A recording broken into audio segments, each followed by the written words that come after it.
My name is Lee Rossi, and my pronouns are, well, actually, I've been waiting for someone to say this for a very long time. My pronouns are he, she, and it. And if you read my poetry, you will come to understand that being a poet enforces an awareness and openness to the many different kinds of being that we experience in our lives. So since this service is about exploring possibility, I thought I might read a poem which features my children, who are my last and most daring leap into the realm of possibility. Their names are Leo and Evie, and they're both wonderful. And one of the things we do is we watch Survivor. So I'm gonna, here are the words for the poem. Survivor season 50 with my children, although, we've been watching for a very long time. The contestants on Survivor have the whole ocean to get lost in.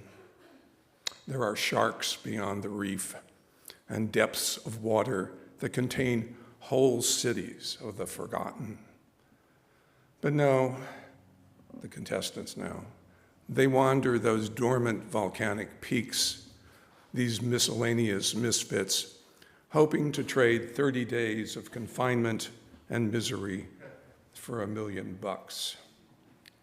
I wonder what it would take for you, my children, to venture such temptation. Your poor father has always viewed with detached amusement the hunger of others for excitement are just a big payday. The guy doing backflips off a ski ramp, we lived next door to him for a while, the dirt bike rider streaking downhill, the jittery hoodlum sticking a gun in some convenience store clerk's face. You could put your life on hold, do that, spending 10 years in prison and the rest on probation. But I won't look for you on post office walls because I suspect that deep down, you're both like me, prisoners of your fears, content with what small portion the systems that rule your lives dole out. After all, you're white, and if I do say so myself, fairly cute. Beautiful you might be, but I doubt you'll be damned. So where is freedom? Where is meaning? Not on some tropical isle, nor in corporate boardrooms, not even in a cubicle in some business park. The only animals you'll find there will be yourselves. Here's my wish for you, that you ignore what anyone else tells you to want, even me. I've given you a compass, a water bottle, water wings, and a lifetime supply of thought. I trust you to pick the right direction. Thank you. In our month's theme of embracing possibility, I think just how we communicate our UU message, because we say so many more things than the literal meaning of our words. Our language and our choice of words sure are important. We can have simple, homey talk to poetry like Lee's, or perhaps fanciful prose, reaching up to star-stained heights, as our educated backgrounds tend to lean towards.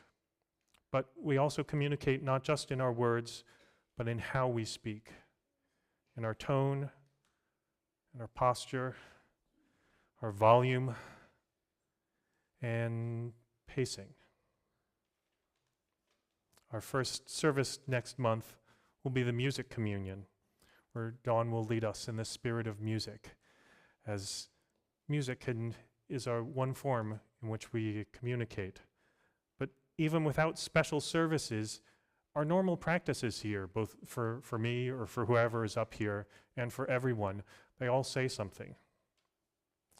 At my late mother's congregational church in Rockaway, New York, Pastor Joyce would walk down from the pulpit and come out to people with a fiery pausing to ask, "Can I get an amen?" after each point. I don't think that would be fitting here, but there's still an energy that call and response shows, which I could palpably feel. And just by walking down off of the pulpit, she changed the energy of how we speak to each other. Amen. Amen. Thank you. We are always saying something in how we hold ourselves, in how we move, in how we dress, in how we speak. And these behaviors set norms which tell other people what is acceptable. And of course, it's impossible not to have norms. We're always going to set them.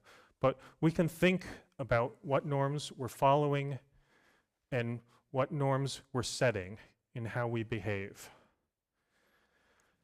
This month, as part of embracing possibility, maybe let's try something a little different. It doesn't have to be outrageous or loud. It can be subtle or even silent. Because even in silence, we say things. That silence can be uncomfortable, but there's also a purpose to that discomfort. Sometimes it can let us listen to our inner voices instead of the ones speaking at us.